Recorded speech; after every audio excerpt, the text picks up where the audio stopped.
affectés à l'habitation principale. Voilà.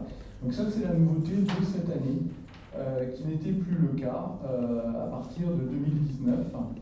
Et donc je rappelle que la dernière fois, le 20 mars 2023, nous avions fixé les taux de taxes foncières sur les propriétés bâties à 25,44 et sur les propriétés non bâties à 38,30%. Donc nous avions voté une hausse de 2 points de ces taux sur le bâti et le non bâti. Nous avions également, alors ça je le rappelle, même si c'est indépendant du vote des taux, mais je le rappelle néanmoins pour que vous ayez une vision complète sur la fiscalité locale. Lors du conseil municipal du 8 février, nous avions voté une majoration de 60% de la part communale de la cotisation de taxes d'habitation sur les résidences secondaires. Voilà. Et donc, la délibération de ce soir porte sur le taux de la taxe d'habitation. Donc, première fois que nous devons à nouveau le voter depuis plusieurs années. Et on propose de le maintenir au même taux qui était depuis 2019, c'est-à-dire 12,03%. C'est ce taux qui avait été retenu de toute façon dans la préparation du budget que nous avons voté le 20 mars dernier. Voilà, j'en ai terminé. La parole est à M. Burg. Oui, merci Monsieur le maire. Nous sommes réunis ce soir pour une session de rattrapage. C'est un peu la voiture balai de la procédure budgétaire de la ville. C'est-à-dire que nous allons voter avant le 15 avril en catastrophe toutes les délibérations qui soit posent des difficultés de légalité et qui ont été retoquées à la suite du dernier conseil municipal, soit cette délibération de dernière minute visant à voter un taux de taxe d'habitation applicable aux résidences secondaires et autres locaux meublés non affectés à l'habitation principale. Alors effectivement, c'est un peu le maquis du Code général des impôts. On a du mal à s'y retrouver. J'ai bien compris qu'il y avait un plafonnement de ce taux qui était visé par l'article 1407 ter du Code général des impôts. Maintenant, je crois comprendre que compte tenu des règles de plafonnement prévues par cet article, vous n'auriez guère pu fixer un taux beaucoup plus élevé. Et je crois comprendre également que cette taxe d'habitation finalement ne servira qu'à la fiscalité sur les résidences secondaires à laquelle nous nous sommes opposés lors du dernier conseil municipal. Donc je ne vois pas pourquoi nous irions voter cette taxe d'habitation aujourd'hui. Merci Monsieur le maire. Merci. D'autres interventions, d'autres demandes de parole? Je peux répondre rapidement. Oui, nous aurions pu augmenter le taux de la taxe d'habitation. Effectivement, il y a une règle de corrélation entre les hausses des différents taux de taxes locales. Mais étant donné que les taux de taxes foncières ont été augmentés de 2 points, on aurait pu également augmenter le taux de taxes d'habitation. Mais nous n'avons pas souhaité. Voilà. Très bien. Donc je vous propose de passer au vote. Qui s'abstient? 1, 2, 3, 4, 5, 6. 6 abstentions. Qui vote contre? Alors, 1, 2, 3 et 3. 3 et 3, 6. 7. Donc 7 contre. Ok. Délibération adoptée. Donc délibération suivante. Donc c'est une délibération qui concerne les subventions que la mairie doit verser. Et donc je passe la parole à Madame Roman.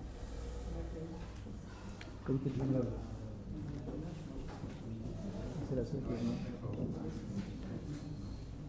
Alors, donc sur les subventions, je rappelle que quand on est concerné, donc on ne doit pas rester dans la salle pour les personnes qui sont conflits d'intérêt. Et donc les personnes doivent sortir de la salle. On vote, ça va pas la voter, je pense. On va voter, mais on peut se demander pourquoi c'est la seule. Bah si, le montant est plus faible. C'est le montant qui est plus faible. On passe en 2 ans, on passe de 4 500 à 9 000 euros. On peut demander pourquoi on pose la question. Mais... Oui, ça me semble des choses. Madame Roman.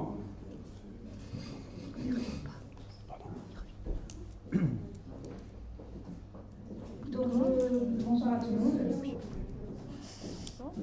Pardon.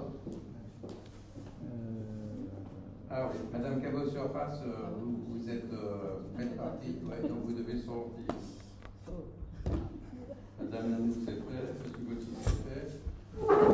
Est-ce qu'on a encore le quorum? On a que vos places. Voilà, c'est bon.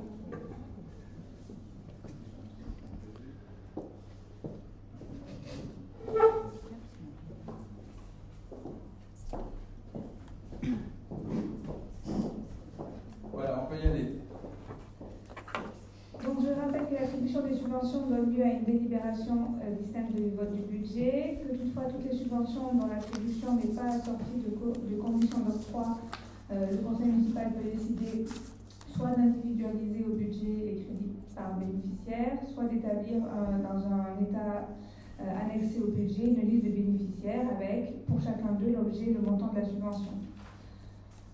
Donc, il convient d'autoriser le versement de subventions pour l'association Le Comité Jumelage du Vésinet pour un montant de 9 000 €, 7 000 € et 2 000 € dont on avait parlé pour le jumelage avec l'organisation du tournoi de foot, et dont le détail est annexé au projet de libération.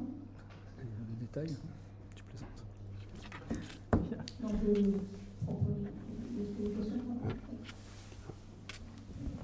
Encore Monsieur de Chamboran. Merci, Monsieur le maire. Je voulais juste comprendre pourquoi est-ce qu'on a deux montants dans cette délibération et pas un seul, et à quoi ça correspond. Donc, on avait expliqué la dernière fois, en fait, les 7 000 €, c'est le comité du jumelage, la demande du comité de jumelage, et les 2 000 €, c'est l'organisation de la venue du tournoi de foot avec le VSCI et la ville de Monterrey.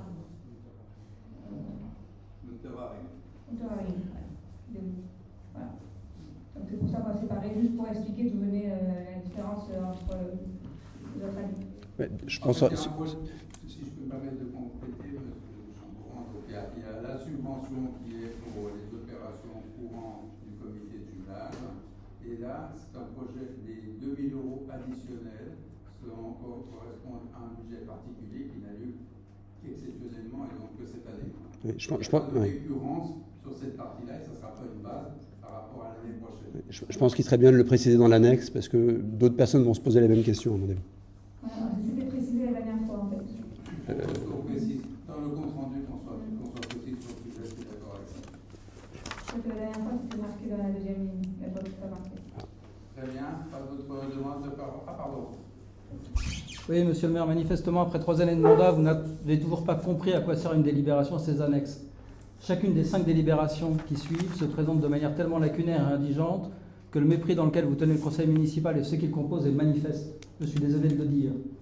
Pour mémoire, l'article 21-21-12 du CVCT prévoit, je cite, « Dans les communes de 3 500 habitants et plus, une note explicative de synthèse sur les affaires soumises à délibération doit être adressée avec la convocation aux membres du conseil municipal. » La jurisprudence précise que cette note de synthèse, qui doit nous être envoyée avec la convocation, j'insiste sur ce point, et qui n'est pas palliée par les explications données en commission et qui est à peine palliée par les explications données au conseil municipal.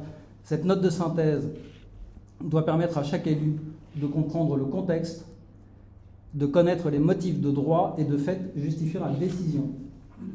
Il y a d'ailleurs une jurisprudence récente du Théâtre Versailles pour le rappeler. Cette jurisprudence, vous ne pouvez pas l'ignorer, c'est celle du 10 mars 2023 que j'ai envoyée à tous les conseillers municipaux. Je le rappelle. Au Vésinet, il n'y a pas de note de synthèse. Il y a un paragraphe. Alors ce paragraphe, il est extrêmement court. Alors synthétique n'est pas le mot que j'emploierais, j'aurais plutôt dit indigent. Je l'ai déjà dit, je le répète, c'est à la limite du niveau 0 de la motivation d'une délibération. Dans la délibération 1296-02 à 1296-07, c'est un copier-coller de la délibération votée la fois dernière et qui ne dit rien. Quant au contexte, rien n'est écrit sur ces délibérations. Quant au motif de droit, il n'y a rien non plus.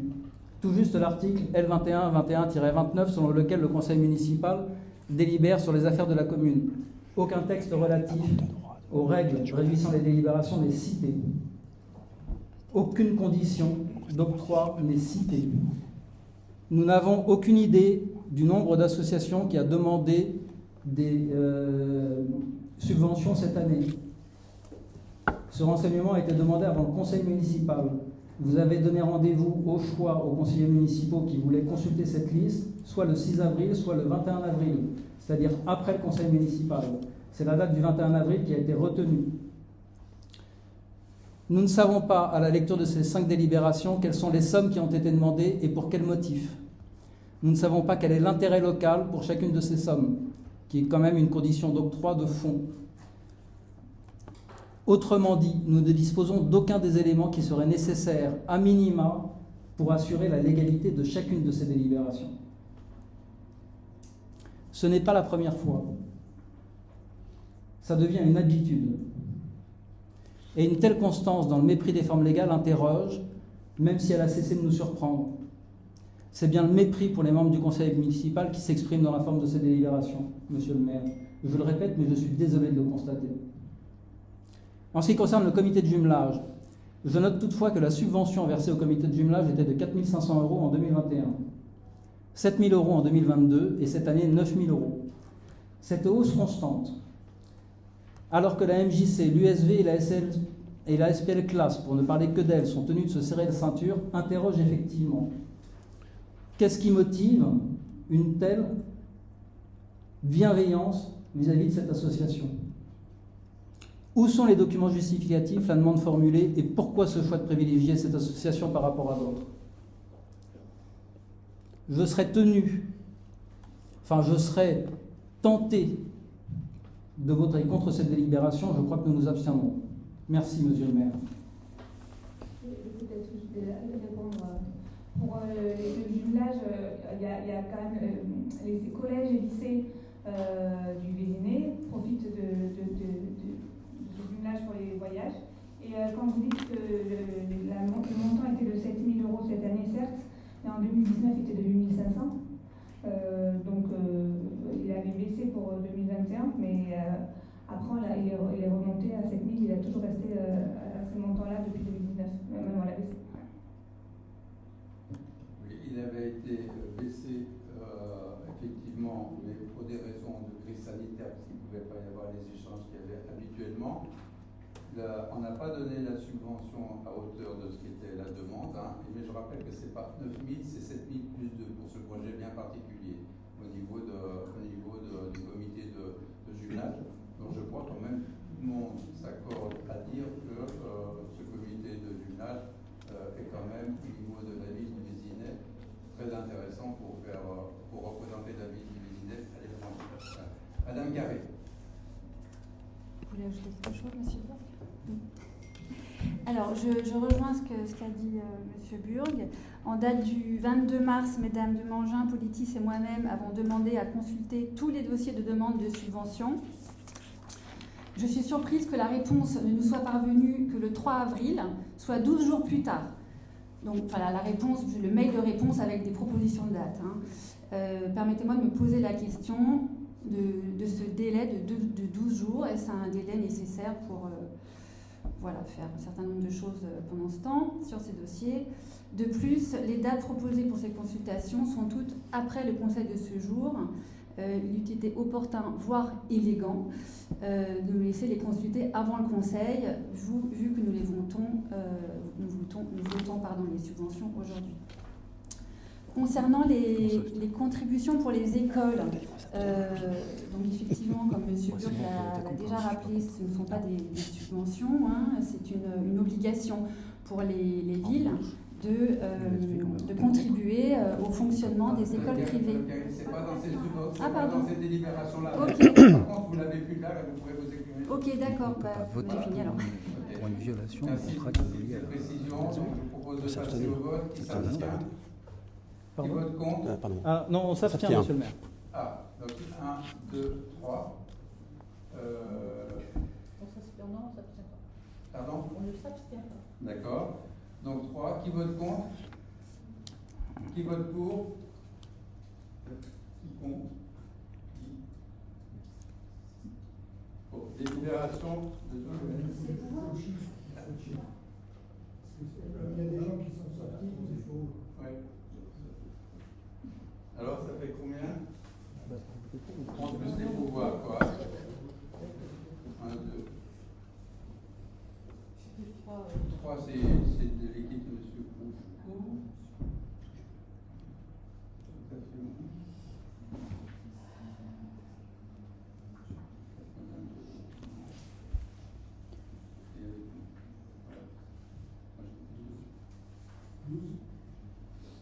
C'est bon?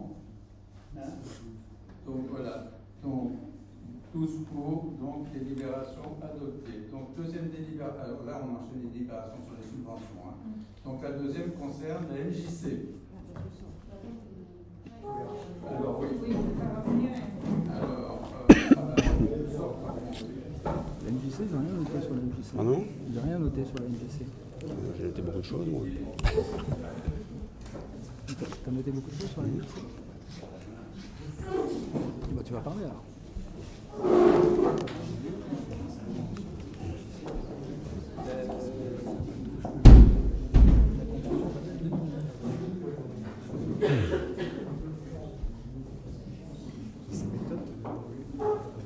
Il n'y a pas de convention.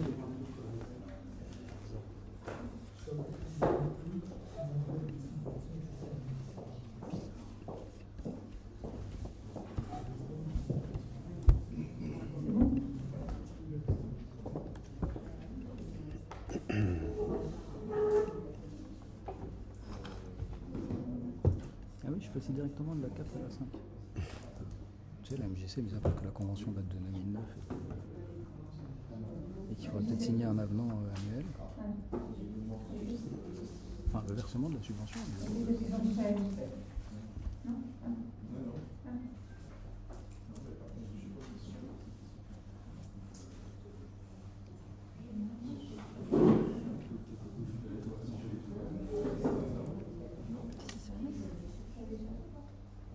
Ils sont en train de se demander ce que fait.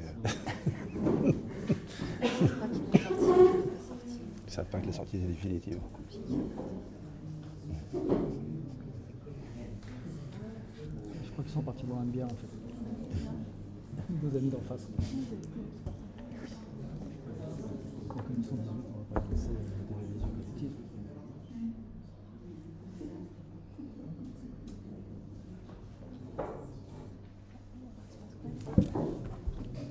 Ah là, on attend de voir si ils sont partis à la recherche des 3 conseillers municipaux. Ouais, je crois qu'ils peuvent y aller là. Non, il semblerait que ça parte. Donc je continue avec l'autorisation de versement de la subvention à l'association de la Maison de la Jeunesse et de la Culture pour l'année 2023. Donc comme tout à l'heure, on peut soit individualiser au budget les crédits par bénéficiaire ou établir dans un état annexé au budget une liste de bénéficiaires avec pour chacun d'eux l'objet de la montant et de la subvention. Donc il convient d'autoriser le versement d'une subvention pour l'association de la MJC du Vésinet pour un montant total de 94 500 €, tel qu'annexé au présent projet de la délibération. Donc je vous propose de voter si vous avez des questions. Pardon. Oui, monsieur Chambon. Merci. Mes chers collègues, alors je vais m'exprimer sur cette délibération. Mon propos concerne finalement, enfin pas finalement, mais concerne un certain nombre d'autres délibérations de ce soir liées aux subventions. Comme cette délibération, en fait, qui nous a présentée ce soir, est un condensé de tout ce qu'il ne faut plus faire en matière d'attribution de subventions publiques. Sur la préparation de cette délibération, pour ceux qui auront fait un peu de veille juridique sur ce sujet cette année, vous aurez noté qu'un élu membre de l'exécutif d'un organisme subventionné ne peut plus contribuer à l'élaboration de la délibération qui prévoit l'octroi d'une subvention à cet organisme. Cet impératif remet en cause l'étude des projets d'attribution des subventions par la Commission culture, événementiel et tourisme. Est-il raisonnable de confier l'étude des subventions à attribuer à une commission composée dans une proportion non négligeable de membres du conseil d'administration de 3 organismes les plus subventionnés par la ville? Sur le droit d'information des conseillers municipaux, j'ai demandé le 15 mars la transmission du dossier de subvention de la MJC et je n'ai obtenu aucune réponse. En application de l'article L2121-13 du CGCT, tout membre du conseil municipal a le droit, dans le cadre de sa fonction, d'être informé des affaires de la commune qui font l'objet d'une délibération. Le règlement intérieur du conseil municipal prévoit que toute demande d'information doit être adressée au maire. Je ne suis manifestement pas le seul autour de cette table à avoir été confronté à une obstruction du maire concernant l'obtention d'informations en lien avec une délibération à l'ordre du jour. Nous ne pouvons que constater la défaillance de ce mode de fonctionnement. Sur les modalités d'octroi de subventions, en l'absence des documents demandés, je ne dispose d'aucun élément pour savoir si une convention d'objectifs et de moyens entre la ville et la MJC existe, ni sur son hypothétique contenu, et je ne dispose d'aucun élément d'appréciation pour évaluer le bien-fondé de la subvention qui nous est proposée d'octroyer à cette association, dont les besoins réels pourraient être inférieurs ou supérieurs. Est-il nécessaire de rappeler que, dès lors que la subvention dépasse 23 000 €, cette convention d'objectifs et de moyens est obligatoire. Elle doit définir l'objet, le montant et les conditions d'utilisation de la subvention attribuée. Nous ne disposons non plus d'aucun élément sur l'utilisation de cette subvention. Où est la commission de contrôle financier obligatoire dans toute commune ayant plus de 75 000 € de recettes de fonctionnement, conformément à l'article R 2222-3. Celle-ci aurait dû être créée dès le renouvellement du conseil municipal en 2020. Sur le contrôle des subventions votées, cette commission de contrôle financier que vous n'avez pas créée devrait évaluer chaque année l'utilisation des subventions publiques attribuées par la ville. En conclusion, il est urgent de revoir le processus d'attribution et de contrôle des subventions publiques. Certaines communes ont mis en place un règlement sur l'attribution et le contrôle des subventions. Il est urgent que le Vésinet se dote d'un tel règlement qui définisse des règles claires et transparentes. Il est urgent également de constituer cette commission de contrôle financier dont le rôle doit être le contrôle de l'usage de ces subventions. Je vous remercie. Je réponds à petit, parce que c'est dans le malade. Donc, en effet, cette subvention, elle ne sera versée qu'à partir du moment où la convention sera re-signée, parce que celle qu'on a pour l'instant, elle est de 2009. Donc, est-ce que vous dites le règlement, c'est des choses qui n'étaient pas mises en place jusqu'à présent et qu'on réfléchit à mettre en place? Alors, je le note, mais cela dit, ça aurait dû être fait avant de voter les subventions, parce que finalement, vous nous faites voter des subventions sans avoir défini l'objectif et les moyens. Oui, mais c'était depuis 2009 en fait. Ah mais peut-être, mais... Non, mais on a toujours fait ça comme ça. Alors vraiment, c'est pas depuis 2009, je crois que j'ai retrouvé une délibération de 2013 sur le sujet, mais cela dit, ensuite j'ai pas forcément tout l'historique, cela dit, ça n'explique pas pourquoi ça n'a pas été fait depuis 2020. Oui, donc on va mettre en place, c'est pas vu. Parce qu'on a dit que pour les subventions 2023 ne seraient versées que après signature.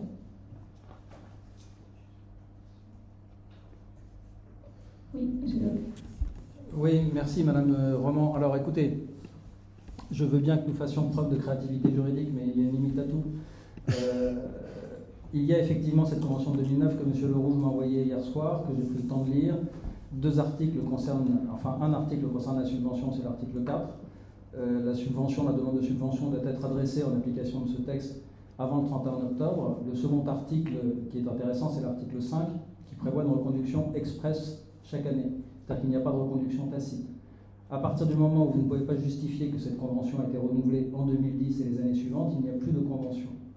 La loi subordonne expressément le versement d'une subvention et même la délibération prévoyant de le faire à la signature d'une convention d'objectifs et de moyens. La délibération que vous nous proposez ce soir autorise, je dis bien autorise, le versement de la subvention. C'est bien écrit sans aucune condition. Autorise le versement de la subvention tel que précité et fixé dans le document annexé au présent projet de délibération. C'est-à-dire que nous ne pouvons pas voter dans l'état actuel des choses cette subvention telle que vous la présentez parce qu'il n'y a pas de convention d'objectifs et de moyens valide entre la ville et la MJC. La circonstance que cela ait pu être fait dans les années précédentes n'est pas une excuse. Ce n'est pas parce que nous avons eu un comportement qui n'était pas exemplaire des années précédentes que nous devons continuer à l'avoir. À partir de ce moment-là, je ne vois pas comment nous pouvons voter cette délibération qui est en l'état illégal. Au mieux, nous pourrions nous abstenir ou voter contre. Et enfin, il y a quand même une question. Pourquoi nous réunir ce soir pour revoter ces délibérations qui avaient été présentées le 21 mars dernier ?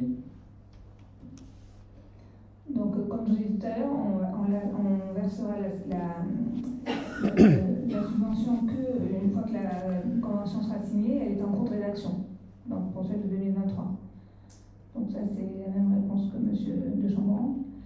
Et pourquoi est-ce qu'on refait ce soir ? Parce qu'il y a certaines personnes la dernière fois qui auraient dû ça que là, on avait la liste sous les yeux et qu'on a rappelé à Madame Cabot-Suras qu'elle devait sortir tout à l'heure parce que avec la liste sur les yeux, c'est plus facile. Mais alors, en tout cas, nous, la dernière fois, on n'était pas là. Hein. Donc, c'était qui était présent alors qu'il n'aurait pas dû être présent? Vous me permettrez de ne pas dénoncer. Ah ouais, surtout quand c'est chez vous. Hein.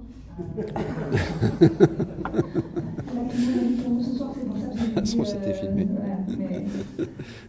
Voilà, on n'aime pas la vérité. On pourra bien voir qu'il n'avait pas sorti.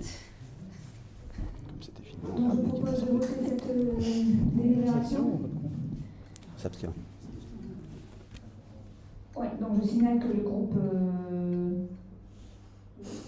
Agir pour le Vésiné ne prendra pas part au vote, étant absent, car ils ont quitté la salle à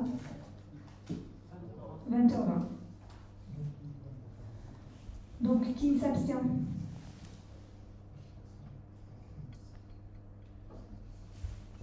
Il ne veut pas être compliqué. Qui vote contre? Qui vote pour? Elle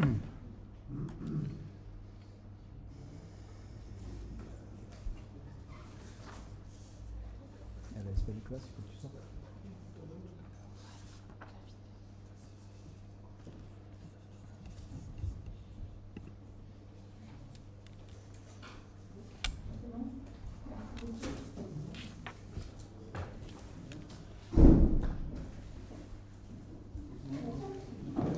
Peut-être donner le nombre de votes pour, s'il vous plaît, non? C'est la délibération numéro 4. Ah. Le nombre de votes pour, s'il vous plaît. 6 abstentions, voilà, et 18 pour. Merci. On est 24 là. Donc là, 17 pour. on a la délibération Numéro 4. donc, qui concerne donc, le théâtre. Donc les personnes qui doivent sortir, donc les délibérations, Bernard Mandaï-Lavant, Mohamed, Madame Cabot-Suras, Madame Politis, Monsieur Mélie.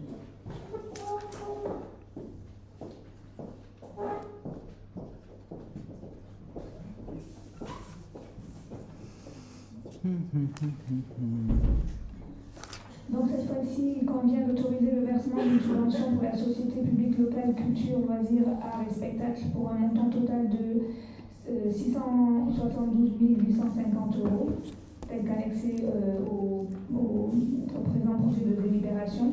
Donc je rappelle qu'il y a le département qui a baissé sa subvention l'année dernière, que les enfants du collège, du lycée et tous les Vésigondins profitent du théâtre. Voilà, donc, je ne sais pas s'il y a des questions. Oui, je vous écoute. Monsieur Jean-Laurent, pardon. Merci. Donc, même commentaire que sur la délibération précédente, je vais vous faire tout le même laïus, mais bien sûr, celui-ci s'applique. Idem, j'avais demandé le dossier de subvention le 15 février, je ne l'ai pas obtenu. Et donc, je ne dispose pas des informations pour pouvoir voter cette délibération ce soir.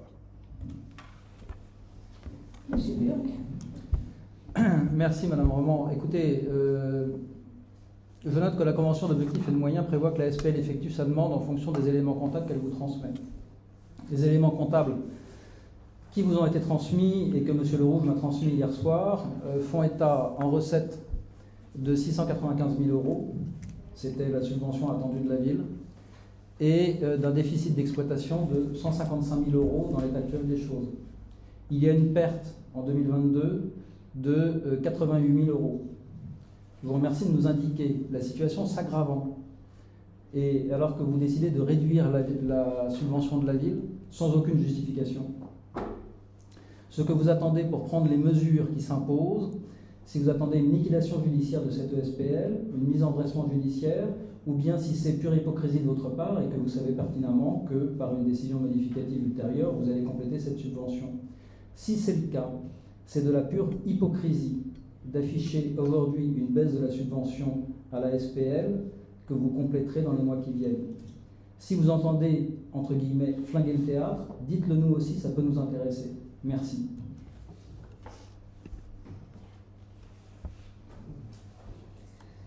En fait, on a demandé à tous les services de la ville de faire des efforts budgétaires budgétaires, donc le théâtre a aussi fait des efforts budgétaires. Donc c'est pas du tout dans l'objectif de le flinguer. Écoutez, à 155 000 plus les 20 000 que vous enlevez là, ça fait 170 000, 175 000 euros de pertes attendues pour la SPL cette année. Comment vous allez faire? Je doute qu'il trouve 175 000 euros. Ça, on verra ça. C'est un problème Ah non, de mais sincérité. attendez, vous verrez ça, mais on est en train de voter le budget, madame. Je suis navré quand même de devoir mettre sur la table ce problème ce soir. On a un théâtre qui a été bénéficiaire jusqu'en 2021, malgré les difficultés de 2020 et de 2021. Aujourd'hui, j'apprends, et je suis le seul à l'avoir appris manifestement, qu'il y a une perte affichée en 2022 de 88 000 euros, qu'il y a une perte prévisible, si la subvention avait été de 695 000 euros, de 155 000 euros. Compte tenu de la subvention que vous accordez, la perte elle est budgétée à 175 000 euros. Et vous allez me dire, ah ben on verra. Non mais c'est d'une légèreté incroyable. Non mais c'est surtout que ce soir, on est là pour voter la subvention au théâtre et pas le budget du théâtre. Donc on en reparlera au moment de CA du théâtre. Non mais comment pouvez-vous prétendre que le budget de la ville est sincère alors que cette perte n'est constatée nulle part? Là, c'est pas le budget du théâtre ce soir, c'est la subvention. On en parlera au CA du théâtre. Oui, monsieur Bouchot. Oui, je ne peux que reprendre ce que les propos de M. Burg. Bien sûr que ce n'est pas le CA du théâtre. Mais comment, néanmoins, la subvention que la ville doit verser est fonction du budget prévisionnel du théâtre. On n'est pas là pour le voter, mais on est là, nous, pour nous adapter à son budget. Et comme l'a dit Bertrand Burg, la perte que ça va générer avec la baisse de la subvention plus leur perte prévisionnelle, permettez-moi de dire que c'est juste impossible qu'ils fassent des économies sur des montants pareils.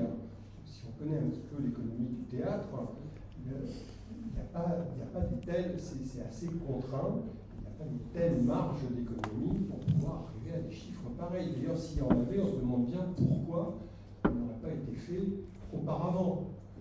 Donc vraiment, encore une fois, c'est pas pour polémiquer. C'est juste pour être sérieux. On ne peut pas voter une subvention qui ne soit pas cohérente avec le besoin réel du théâtre. On n'est pas là, nous, pour exprimer, pour juger ce besoin. On est là simplement pour le constater et voter une subvention qui soit cohérente par rapport à ce besoin. La subvention que nous votons n'est pas cohérente par rapport à ça. Donc, comment est-ce qu'on fera derrière? Dire on verra, c'est totalement irresponsable. On ne fait pas, on verra en cours d'année, on agit en fonction de son budget. Et donc à partir de là, encore une fois, et ça a été le cas pour chaque délibération, on est dans un amateurisme intégral, tout est fait en dépit du bon sens, on n'a pas, pour la MJC, on se rend compte qu'il manque des papiers, après on dit on votera oui mais c'est sous réserve, sauf que c'est pas marqué, puis on ne peut pas voter une subvention sous réserve. Enfin bref, à chaque fois, on a, et d'ailleurs la présence même de notre présence même ce soir en illustration, on est dans l'amateurisme le plus total, le dilettantisme. On oublie les libres, d'ailleurs, je vois que c'est tout à fait pris au sérieux et ça me laisse préjuger qu'on n'en a pas fini des délibérés illégales. Si on regarde à peu près, vous avez à peu près les 2/3 de vos délibérations qui ne sont pas conformes. Donc si vous voulez, heureusement qu'en face de vous, il n'y a pas des procéduriers, parce qu'on pourrait quasiment faire des recours sur les 2/3 des délibérations quasiment. Pardon? Pourquoi est-ce que vous Ils ne se rendent pas compte en fait, ils sont complètement irresponsables. Il faut rappeler que cette subvention a été élaborée avec la direction du théâtre et que la ville n'est pas la seule actionnaire du théâtre. Donc, ouais,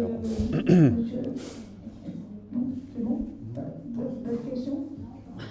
Bon, là, je crois que C'est quoi, 95%?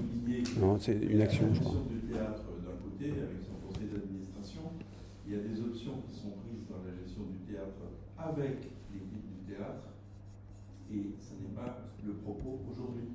On est en train de voter une subvention pour le théâtre avec des options qui sont prises.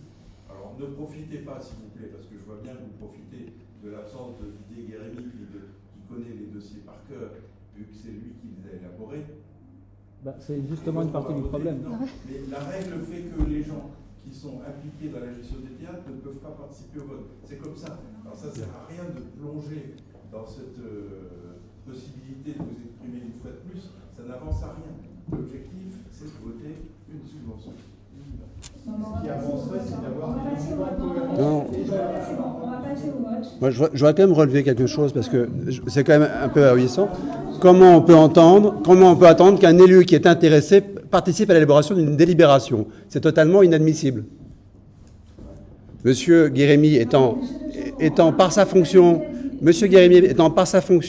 administrateur du théâtre, il ne peut participer à l'élaboration de cette délibération. Il ne peut pas seulement ne pas la voter, il ne peut pas non plus. Voilà. Vous l'avez déjà dit, il n'est pas là, il est sorti, et c'est bien pour ça que je peux pas répondre à toutes les questions, parce que moi je ne participe pas au du théâtre. Voilà, donc j'appelle au vote, et pas plus que personne précise. J'appelle au vote. Qui s'abstient?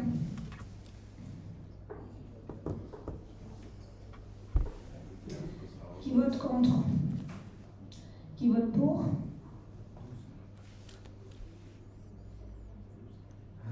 Donc 4 qui s'abstiennent et 12 pour. Merci.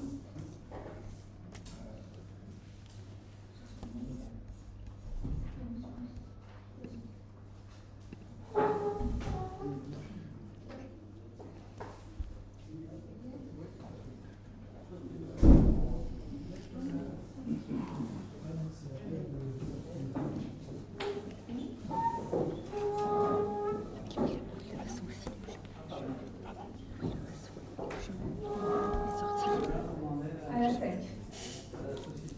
Sur ce, j'ai de l'histoire du Vésiné. Là, j'ai rien à dire. Pardon? Là, j'ai rien à dire. Didier Guérémy indique Madame Politis. Bon. Comment on peut faire ça? Elle peut revenir, Madame Politis. Pourquoi ça s'appelle pas lui? Pardon. Je sais pas. Ah, c'est laborieux. Hein. Ils veulent rien comprendre. Non, ils comprennent rien. Donc là, on passe à la solution du versement de subvention de la Société d'Histoire du Vésiné pour l'année 2023. Donc, il convient d'autoriser le versement de cette subvention pour un montant de 2 000 €, tel annexé au présent projet. Donc, est-ce qu'il y a des questions pour la Société d'Histoire du Vésiné? Autres que les mêmes que pour les autres subventions, on a compris vos remarques, M. Burg. Oui, merci. Ils ont demandé combien, la Société d'Histoire du Vésinet, et pour quel objet? Alors, ils ont demandé 2 500 € de subvention, sachant que donc on accorde 2 000 €, sachant qu'il y a en plus une mise à disposition de local, quoi, qui n'est pas chiffré, mais qu'on peut. Pardon?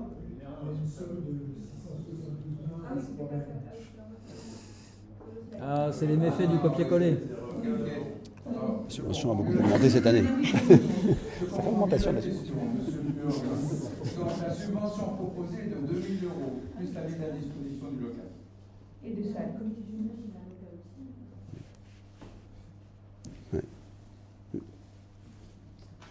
Pour être transparent, plus la mise à disposition du local, moins les frais de chauffage. Très bien. Bon. Pas d'autres remarques? Qui s'abstient? Qui vote contre? Délibération adoptée à l'unanimité. 6e délibération. Alors là, on est sur l'USV.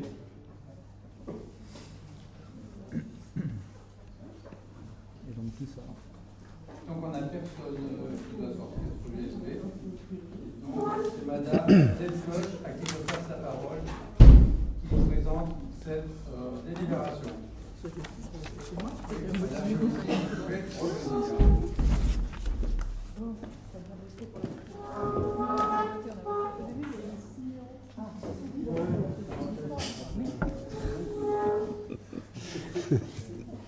Bon, au point où on en est. On va refaire un emprunt. L'autorisation du versement d'une subvention pour l'Union sportive du Vésiné pour l'année 2023. Donc, il n'y a pas de scène, je pense comme ça. Il convient, c'est juste pour tout le monde, l'attribution donc de subvention pour l'USV cette année en 2023 est d'un montant de 90 000 euros, tel qu'annexé au projet que vous avez tous reçu. Donc, si vous n'avez pas de questions, on va procéder au vote. Alors, j'ai le choix. Donc, monsieur Biel, allez-y. Oui, je rappelle que le 7 juillet, nous avons délibéré pour approuver une convention d'objectifs et de moyens avec l'USV qui prévoyait le versement de 100 000 euros à cette association. Cette convention d'objectifs et de moyens a été signée et transmise en préfecture le 11 juillet. Elle oblige la ville. Elle crée une obligation à l'égard de l'USV. Je rappelle également qu'au mois de février dernier, le versement du solde de la subvention pour la saison précédente 2021-2022 n'était toujours pas versé à l'USV. Ça représentait 50 000 euros. Et je voudrais savoir si cela a été fait ou non. Et si cela a été fait, je vous remercie de nous envoyer les documents justificatifs, puisqu'il est hors de question que nous vous croyions sur parole. Ensuite de cela, cette proposition de subvention est juste inacceptable. Rien ne vous autorise à revenir aujourd'hui sur un engagement pris il y a moins de 6 mois. Vous ne justifiez d'aucune circonstance permettant ce mauvais sort fait à l'USV, dont on se demande ce qu'ils vous ont fait, sans laquelle il n'y aurait pas de pratique sportive régulière au Vésinet dans de nombreuses disciplines. Entre le gymnase Matalou et la démolition du gymnase Princesse prévue en septembre, vous leur compliquez en plus considérablement la vie. Je voudrais savoir ce que vous cherchez au juste. Rien ne peut remplacer cette association aujourd'hui dont l'intérêt local est évident. Et rien ne justifie, encore une fois, que cette subvention soit réduite de 10 000 euros, contrairement à la convention signée par l'USV et par la ville en juillet dernier. Je pense que si l'USV était procédurière, elle pourrait vous faire demain un procès pour réclamer les 10 000 euros manquants, et ce serait bien fait pour vous.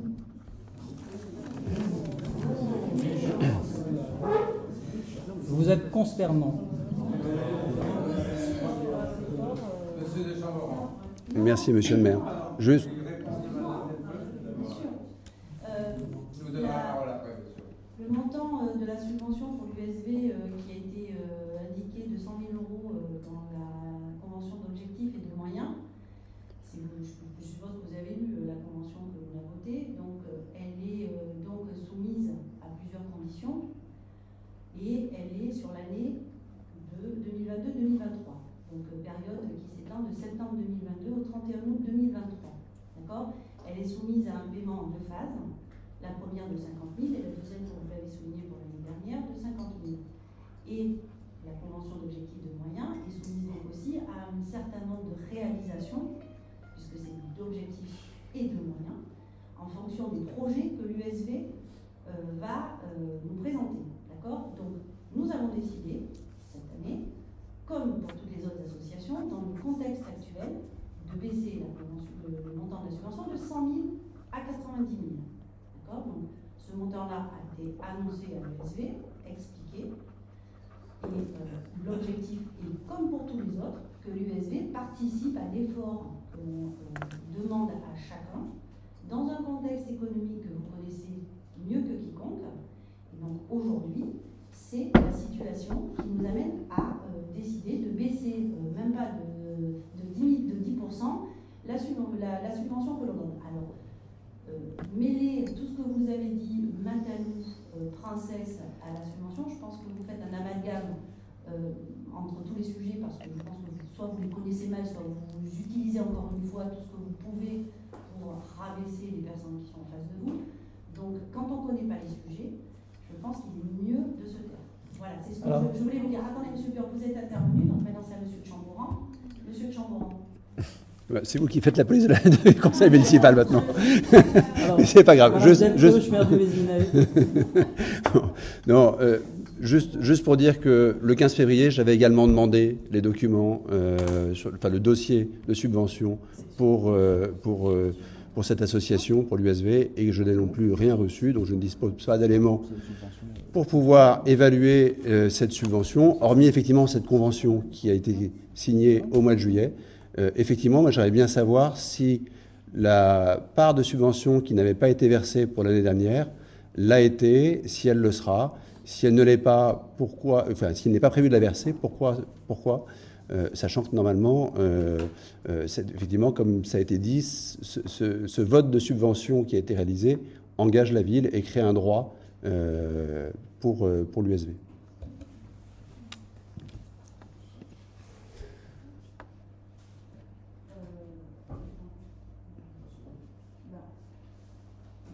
Non, je vais répondre sur le montant. Donc le montant n'a pas été versé de la deuxième partie de la subvention parce que, comme je le dis dans la convention, il y a un certain nombre de conditions auxquelles il faut répondre, et en particulier sur les montants de la trésorerie. Vous aurez tout ça dans les dossiers qui vous seront remis. Donc on a fait un courrier à l'USV, on leur a indiqué que compte tenu en fait des comptes qui nous avaient été remis, et en respect de la subvention, en respect de la convention, nous ne le versions pas la seconde partie de la convention. De la subvention, excusez-moi. Madame Delpeuch, c'est avant les délibérations qu'il faut remettre les dossiers, c'est pas après. Non, vous parlez excusez-moi. Je parle de l'année dernière. Et alors, est-ce que c'est lié à la recherche de partenariats qu'ils doivent faire et ce genre de choses, ou est-ce que c'est pour d'autres raisons, sachant que quand on regarde cette partie recherche de partenariats ou recherche d'autres sponsors, en fait, c'est une partie de la convention qui n'est pas du tout chiffrée, et donc personne ne peut dire dans quelle mesure l'USV remplit ou non cette obligation. On ne parle pas de ça, on parle à la fois des fonds propres et des montants de la trésorerie USV. Là, c'est le montant des. Là, dans ce sur quoi vous jugez, c'est la recherche de fonds de sponsoring complémentaires, ce qu'ils font dans chacune des associations. Je pense que c'est assez réputé sur le fait que le volet ont des sponsors. Là, on parle de l'association globale qui couvre non seulement des sports qui sont sponsorisés et d'autres qui le sont moins. La convention décrit qu'en fait, c'est en fonction de la situation financière et des comptes qui nous sont remis qu'on constate si on va verser la deuxième partie de la subvention. Je réponds à votre question.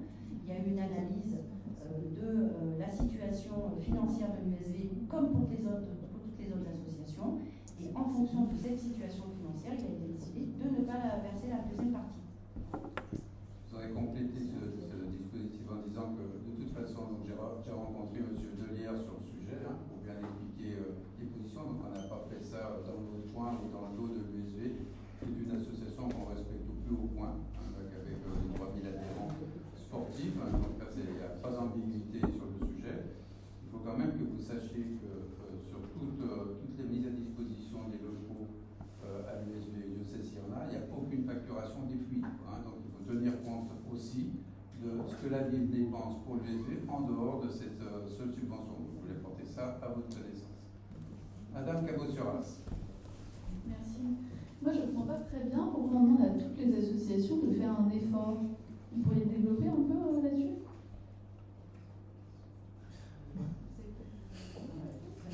C'est vous, Madame Delpeuch, vous avez dit que vous allez voir toutes les associations qui doivent contribuer à l'effort. Madame Cabot-Suras, si vous avez été présente lors de tous les votes des subventions et on a rendu là, vous avez pu constater qu'il y a un effort qui a été fait sur toutes les subventions qui ont été versées à toutes les associations. Oui, mais pour quelle raison ? Vous dites qu'il y a des problèmes économiques. La raison, c'est une raison d'équilibre budgétaire. Je précise que les petits montants n'ont pas été diminués, mais globalement parlant, donc on a pris une position de réduction des subventions, comme de beaucoup de chapitres qui concernent la ville pour l'équilibre des comptes. Maintenant, après, il y a une justification par rapport à ça, qui est, encore une fois, la plupart des associations qui ont des grosses subventions. Encore une fois, on est sur la mise à disposition de locaux, il n'y a pas de facturation. Sur la plupart d'entre elles, il n'y a pas de facturation de prix. Vous savez que ça augmente pour la ville, donc il est logique qu'on essaye d'équilibrer en répercutant ça sur les montants de la subvention. Ça en paye très cher le parcours. Donc vous demandez aux associations de contribuer à finalement financer un peu le déficit ou pas le déficit, l'augmentation des coûts.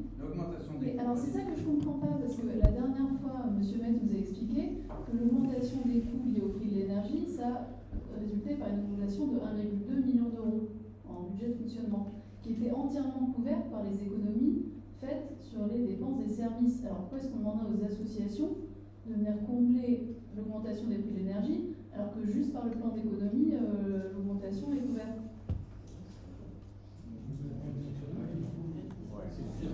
Oui, Oui, c'est l'ensemble, voilà, c'est l'ensemble des budgets de fonctionnement, hein, c'est pas que l'énergie.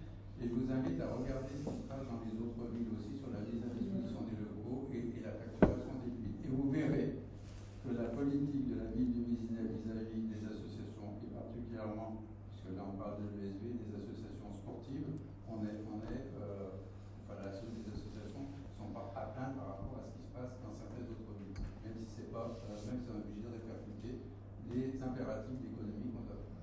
Voilà. Moi je trouve que c'est pas tout à fait normal, c'est pas aux associations de venir combler les déficits. Merci. Oui. Juste pour revenir rapidement sur la partie de la subvention qui n'a pas été donc versée l'année dernière, moi je pense qu'il est vraiment urgent de mettre en place cette commission de contrôle financier, qui est une commission obligatoire qui aurait dû être mise en place dès 2020, qui normalement devrait pouvoir aussi étudier ces aspects-là et définir effectivement si l'association n'a pas rempli ses objectifs. Ok, bon, prenons bonne note de ça. Madame Carré. Moi, j'avais juste une question concernant le sport. Je voulais savoir si une demande avait été faite, une demande de subvention à l'Agence nationale du sport.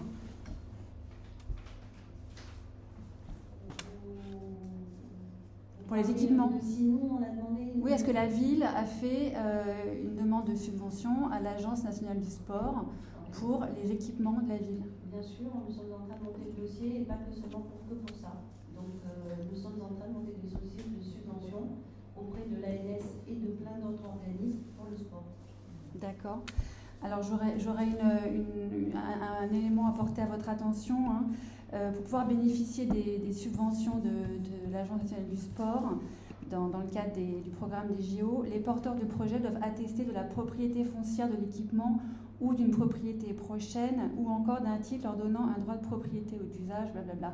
Donc c'est juste pour attirer votre attention sur ce point, étant donné le fiasco qu'il y a eu sur le projet d'investissement la crèche Princesse, bien aborder le sujet de propriété en lien avec l'octroi de cette subvention. Okay. Par ailleurs, j'avais un autre point sur cette subvention. Comme vous le savez certainement, les projets comme le projet de paddle par exemple, ne peuvent pas être financés à 100% par ces subventions, sauf pour les communes dans les territoires d'outre-mer, ce qui n'est pas notre cas. Donc le plafond en fait est de 80% du montant de l'investissement, ce qui signifie qu'il faudrait que les 20% restants figurent au budget tout simplement, ce qui n'est pas le cas. Donc je m'interroge sur le fait de savoir si effectivement ces subventions ont été demandées, puisque les 20%, ces projets ne sont pas au budget. Merci. Très bien, ok. Du coup, vous pouvez répondre peut-être? Donc, la demande de subvention. Voilà, donc les demandes de subvention sont bien faites à hauteur de 80%. Pourquoi les 20% ne sont pas au budget? À hauteur de 80% d'une somme qui n'est pas inscrite au budget, monsieur le maire? Vous prenez, on parle de 500 000 euros éventuellement, donc c'est-à-dire que 20% de 500 000 euros ne sont pas au budget. C'est étonnant. Ok.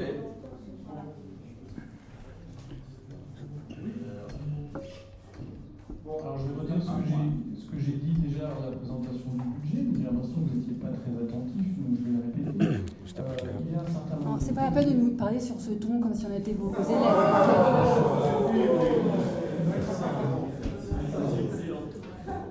C'est excellent, je n'en veux pas. Le ton n'est pas juste pour toi, madame.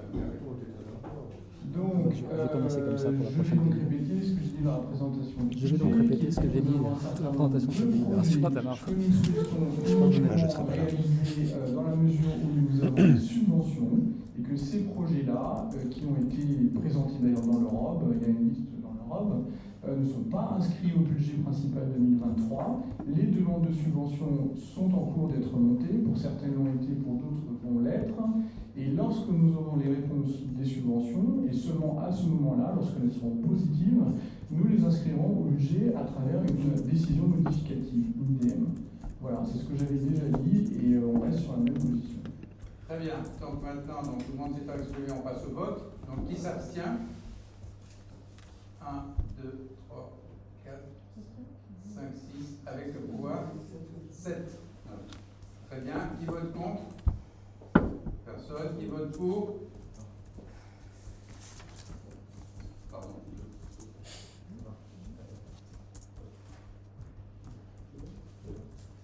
et délibération adoptée. Donc c'est une délibération. Monsieur pour l'esprit musical et eau musicale.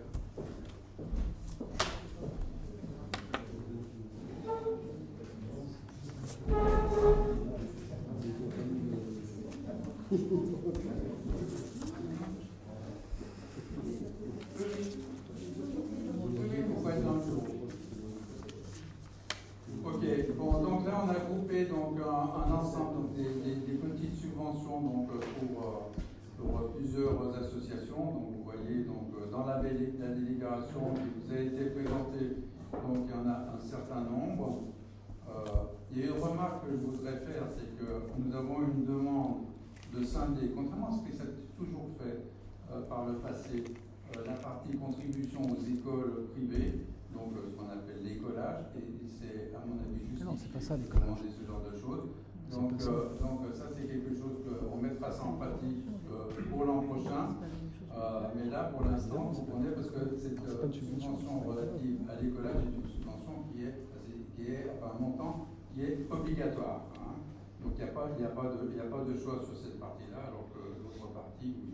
Et donc voilà, donc cette délibération a été reprise dans sa globalité, comme on l'a fait les autres années. Mais par contre effectivement, à l'avenir, nous la présenterons différemment sur deux délibérations pour répondre favorablement à la demande qui nous a été faite par M. Burg et que, encore une fois, j'estime légitime. Voilà. Est-ce que vous avez des questions ou des remarques? Monsieur Burg. Oui, je suis désolé, j'ai bien compris ce que vous venez de me dire et que pour 2024, nous aurons 2 délibérations différentes éventuellement. Je supposais que nous aurions sur table ce soir 2 délibérations différentes. Ça me semble absolument indispensable. Nous ne pouvons pas avoir dans une même délibération des sommes dont le versement est facultatif et des sommes qui correspondent à une obligation de la commune. Ces sommes-là ne sont pas des sommes. Les sommes que vous versez, que la ville verse aux écoles privées sous contrat ne sont pas ce qu'on appelle les frais d'écolage. Ce sont les frais, c'est la participation aux frais de fonctionnement des écoles privées pour les classes maternelles et primaires, au même titre que la ville finance l'école publique pour les classes maternelles et primaires.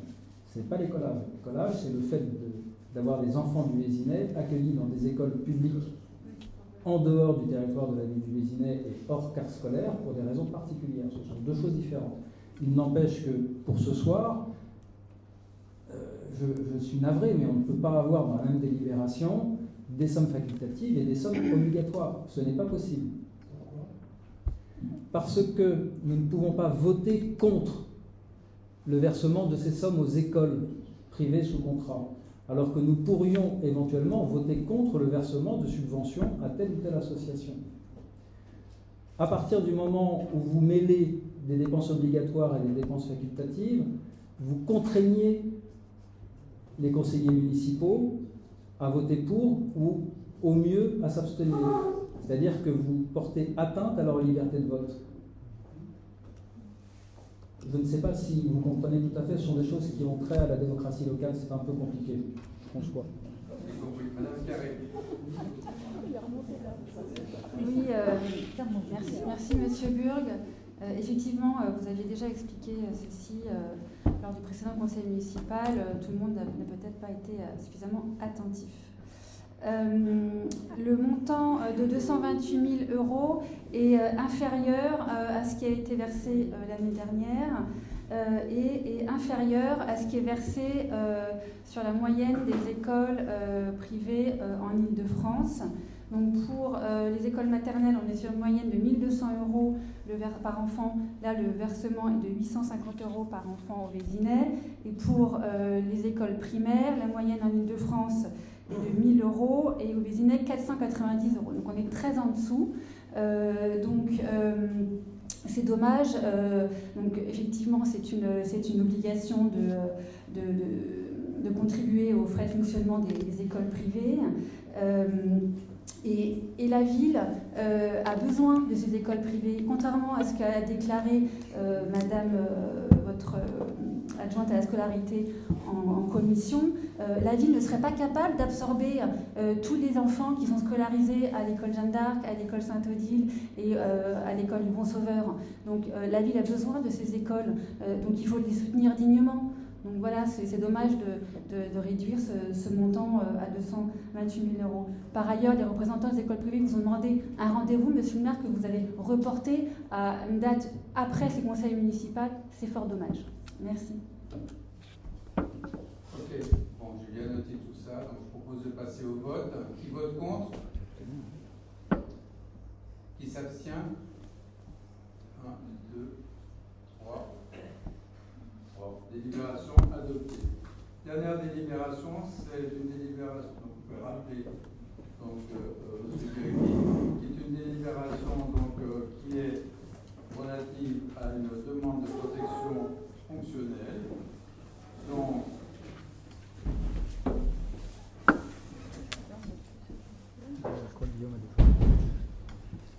Donc j'ai reçu une demande donc, du maire adjoint, M. Metz, sur une demande de protection fonctionnelle pour des propos diffamatoires. Voilà. Et donc on est donc sur un sujet qui est un sujet donc, assez habituel d'ailleurs. Donc il va y avoir une plainte déposée contre X. Et donc il appartient au conseil municipal par délibération d'accorder le bénéfice de la protection fonctionnelle. Sur cette base, la ville est tenue de protéger les élus précités dans cette figure contre les menaces, les violences, les voies de fait, les injures, les diffamations ou les outrages dont ils pourraient être victimes à l'occasion de leurs fonctions. Dès lors que l'attaque portée concerne l'exercice des fonctions, il ne s'agit pas d'une faute personnelle détachable de l'exercice des fonctions. Vous avez tout ça dans la délibération qui vous a été remise. Et donc là, on parle de 3 articles qui comportent des propos injurieux et diffamatoires à l'égard de M. Metz, donc en tant que maire adjoint.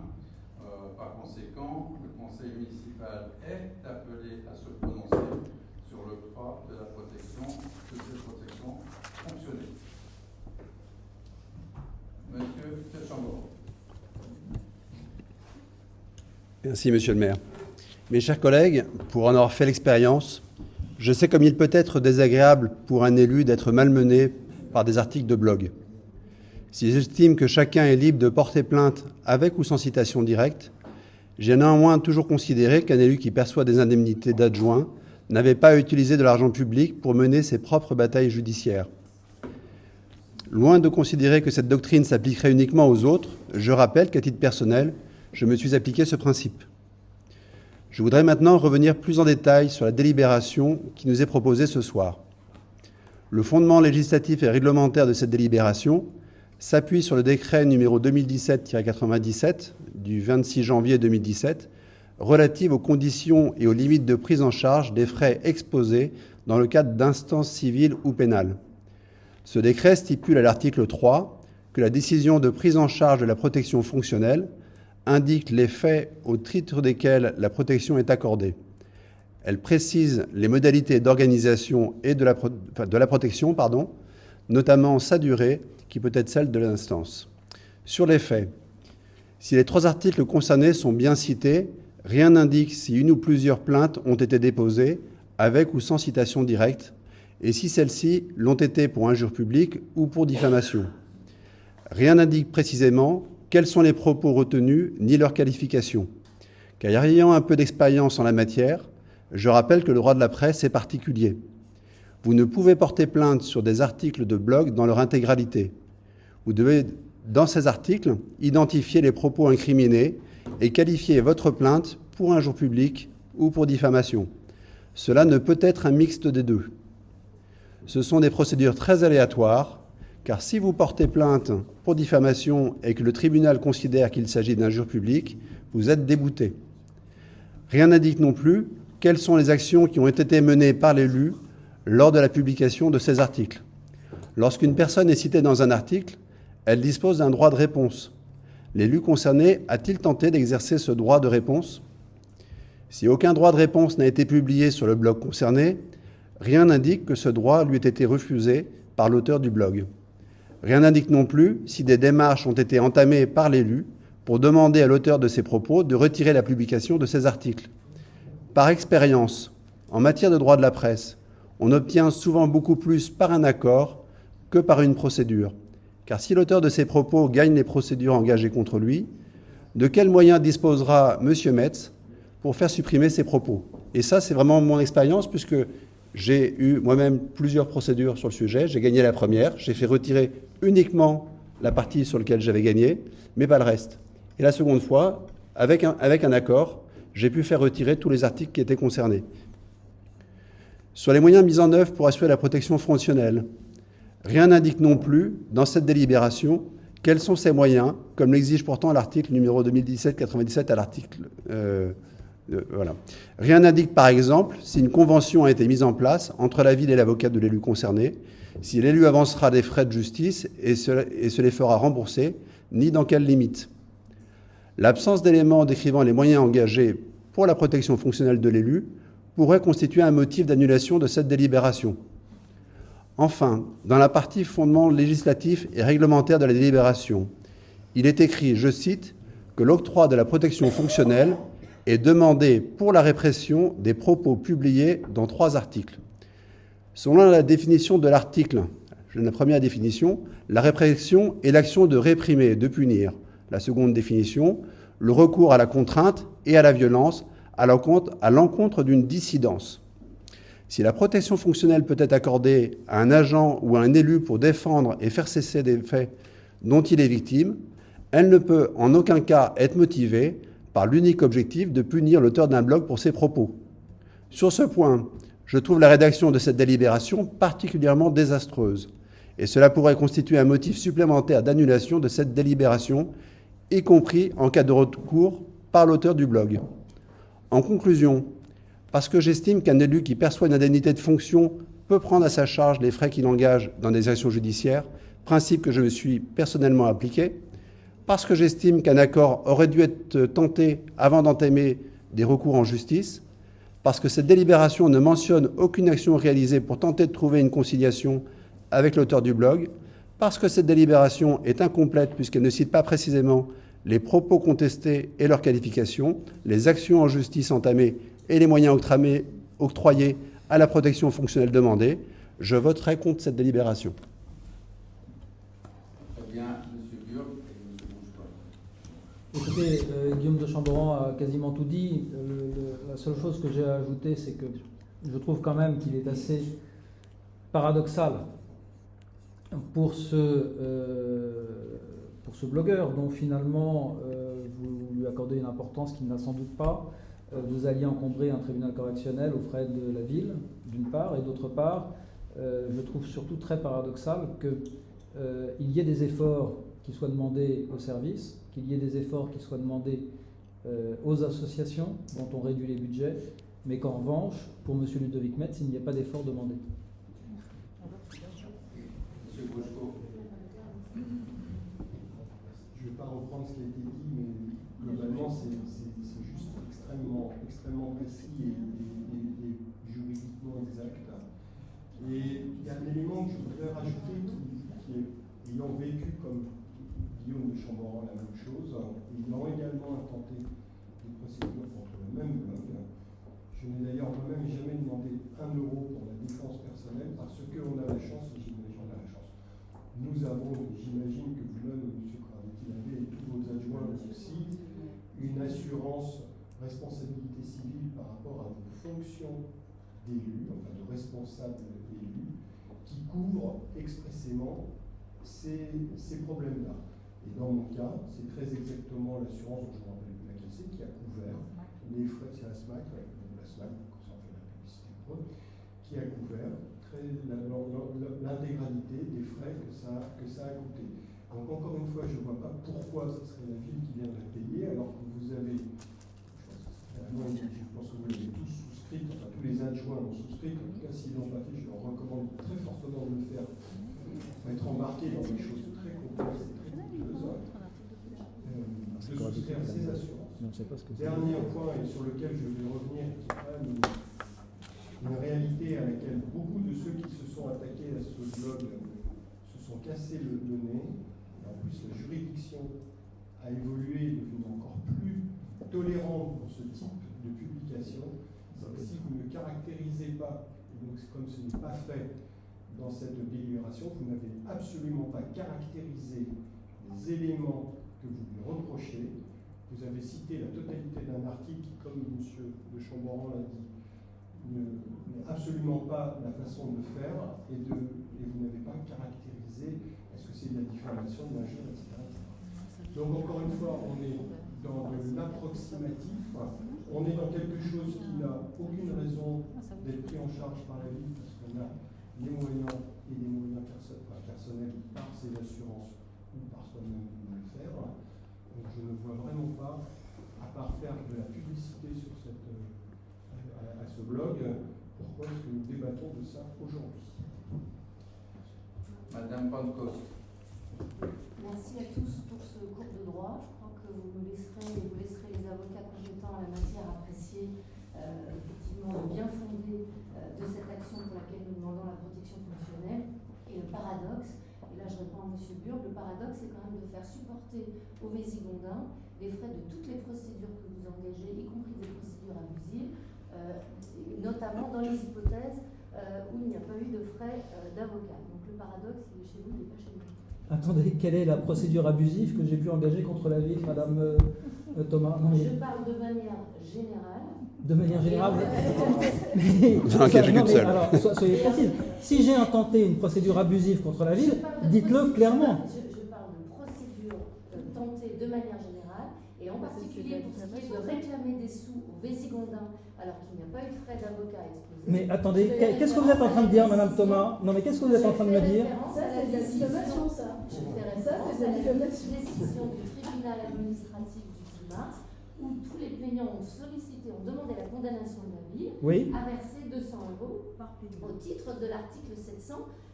Alors 761-1 du Code de justice administrative, Madame Thomas. C'est la prise en charge des frais d'avocat alors qu'il n'y a pas. Non, de c'est la prise en charge des frais. engagés. C'est la prise en charge des frais qui ne sont pas compris dans les dépenses. Ce ne sont pas les frais d'avocat. Dès que vous êtes en difficulté. Mais je ne suis pas en difficulté. Je ne suis pas en difficulté. Écoutez, Madame Pancos, je ne sais pas ce que vous êtes en train d'essayer de me dire, mais j'ai l'impression que vous êtes en train d'essayer. Quelque chose de très clair que les Vésigondins qui nous écoutent ont parfaitement compris. Alors, non, alors, soyez plus clair, soyez plus clair, Madame Pancos. C'est très facile de faire valoir les aspects financiers quand soi-même on demande des sous dans le procédure. Alors, Madame Pancos, j'ai demandé 200 €. Chacun des requérants a demandé 200 € pour lui-même. Merci de le reconnaître. Oui, je ne vais pas le nier, c'est écrit. Je vous l'ai écrit. J'ai demandé 200 €. Chacun des requérants a demandé 200 € pour lui-même. Et le tribunal a refusé de nous les donner. Je ne vais pas faire appel de la décision pour cela. Je vous rappelle malgré tout que cette procédure n'est pas abusive, parce que cette procédure a conduit à l'annulation d'une délibération. Donc c'est quand même, le tribunal nous a déclaré recevable et bien fondé. Donc je ne vois pas en quoi il y a un abus, je ne vois pas en quoi vous... Enfin, je comprends mal votre intervention, sinon dans l'idée de nuire. Monsieur Burg, on s'éloigne de la délibération. Je ne nuis pas aux Vésigondins, je suis là pour travailler et faire avancer les choses. Eh bien alors prouvez-le, madame. Dernière intervention. Je le prouve tous les jours par mon investissement au sein de cette ville. Ça ne se voit pas, c'est très discret. J'ai été élu pour ça, j'ai été élu pour travailler. Ok, voilà. Donc, s'il vous plaît, on se calme et chacun respecte les autres. Madame Caboussouras. Oui, moi j'avais une remarque. Monsieur Metz, juste comme elle dans le contexte, donc il a gagné 12 000 € l'année dernière pour l'exercice de ses fonctions. Voilà. Nous, c'est vrai qu'on nuit certainement aux Vésigondins, mais en fait on n'est pas payé, nous non plus. Alors on intente des procédures, mais qu'on gagne. Donc on pense que quand même l'un dans l'autre, on a un petit peu raison. Et une fois de plus, donc là, madame, vous avez quand même affirmé des choses qui sont complètement fausses face caméra. Et vous avez quand même accusé M. Burg de choses totalement fausses. Donc ça, c'est la définition de la diffamation. Je ne sais pas si vous prenez conscience de ce que vous venez de faire. Mais on vous donnera le bénéfice du doute parce que vous êtes un peu nouvelle dans cette enceinte. Ok, bon, donc je pense que les débats sont clos, donc on va passer au vote. Qui s'abstient? Qui vote contre? 7 contre. Qui vote pour? Ça doit faire 10, normalement. Très bien.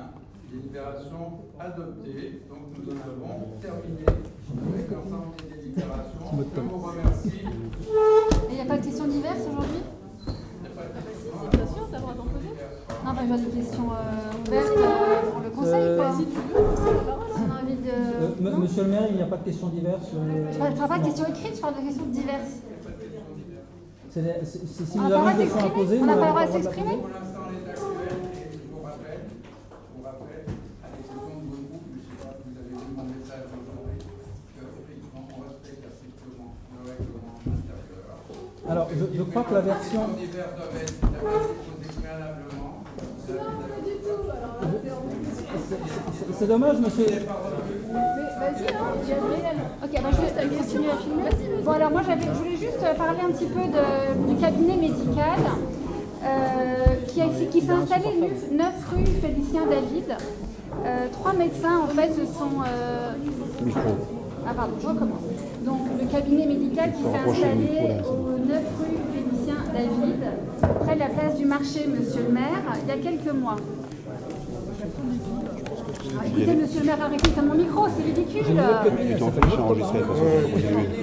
Elle t'aurait pu dire que par son action, elle a surtout Alors oui, ces 3 médecins qui se sont installés il y a quelques mois nous ont invités à l'inauguration de leur cabinet. Non seulement vous n'avez pas répondu à leur invitation, mais vous n'êtes pas venus.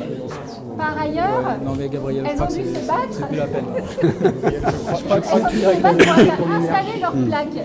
Donc, ce serait quand même pas mal de faire l'effort d'accueillir les médecins convenablement, ceux qui veulent venir spontanément, au lieu de dépenser des sommes faramineuses pour des cabinets qui essaient de faire venir des médecins. Merci, monsieur le maire, pour votre écoute respectueuse. Ah, mais...